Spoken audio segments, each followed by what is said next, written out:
Cassandra.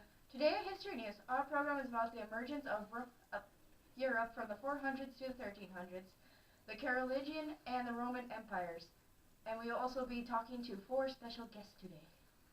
Justinian, you are our final interview tonight on this program. Would you please tell us a bit about yourself and why you are important? I am the Emperor of Eastern Rome.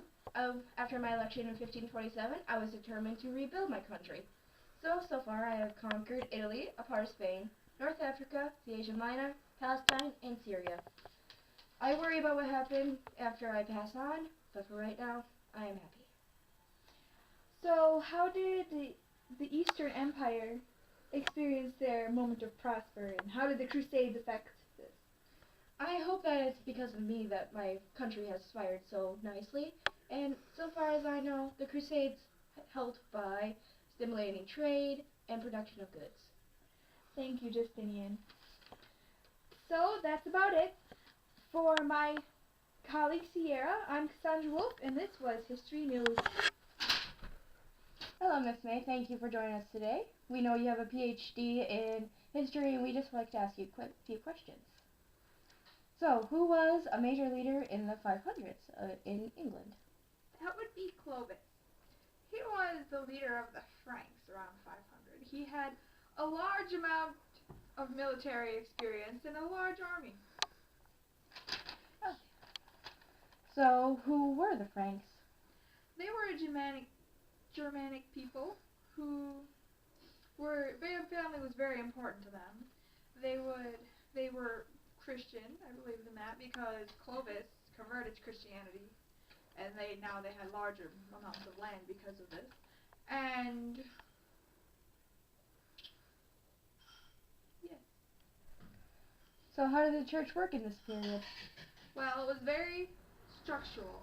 On the lowest level, you had the priests, which oversaw the local parishes, and then there was the bishops, who oversaw the priests in their diocese or area, and then above all of that was the Pope, who lived in Rome and had control of the government there, and he was the head of the entire church.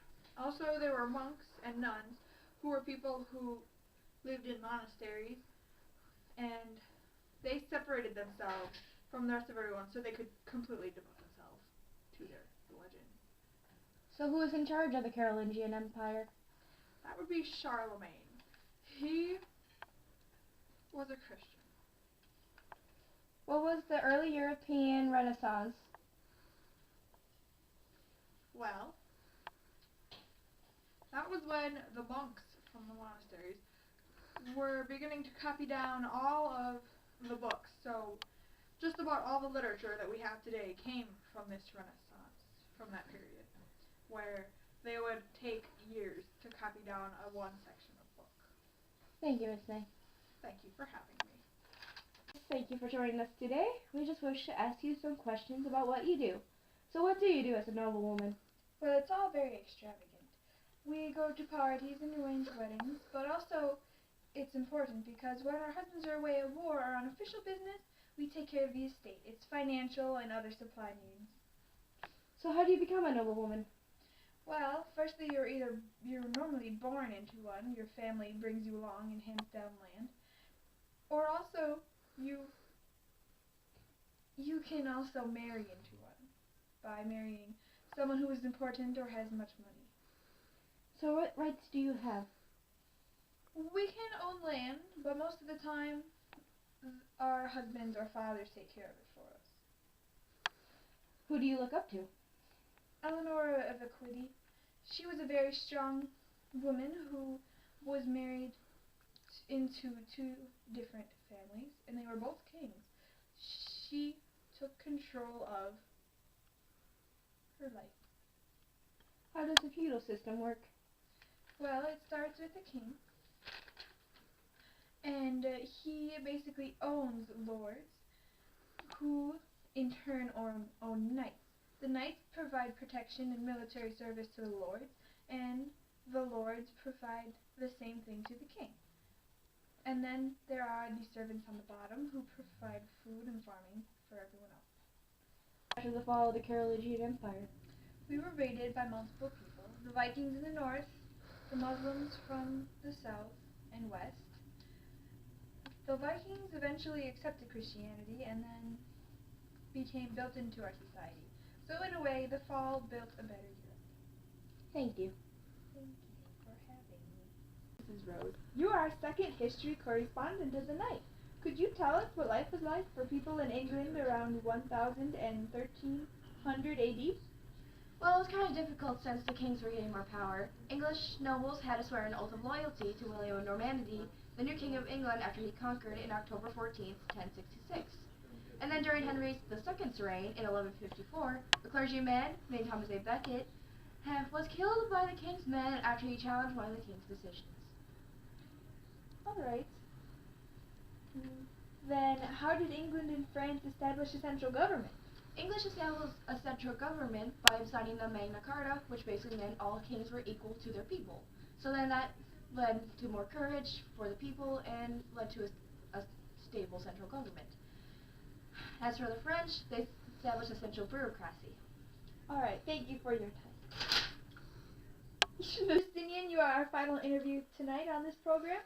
Would you please tell us a bit about yourself and why you are important? I am the Emperor of Eastern Rome. After my election in 1527, I was determined to rebuild my country. So far I have conquered Italy, a part of Spain, North Africa, the Asia Minor, Palestine, and Syria. I worry about what happened after I pass on, but for right now, I am happy. So how did the Eastern Empire experience their moment of prosper, and how did the Crusades affect this?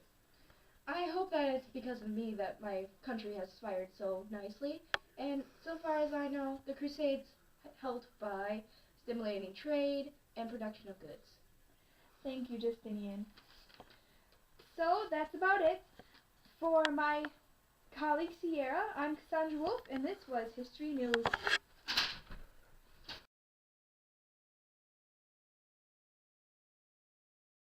Thank you for joining us here today. You are very skilled in history, and we just want to ask you a few questions. All right.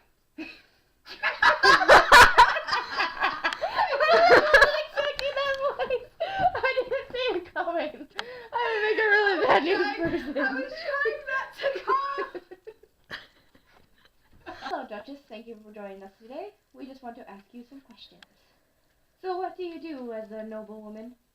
Well, normally we arrange weddings, and since we are married to men, when they are gone off to war, we're married to men. Are you gonna announce it in the same? Thank you for joining us today. We just wish to. Don't give me that look.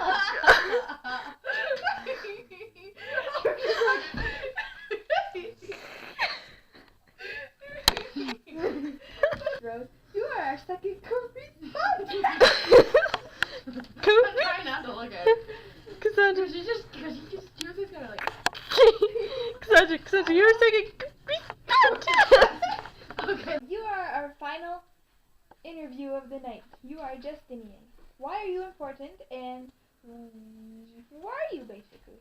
Tell us about yourself. I am the. You want to be my hunting dog? Yes, you are. Yes, you do. Baby dog. Hey. You are our final interview of the night. Stop kidding!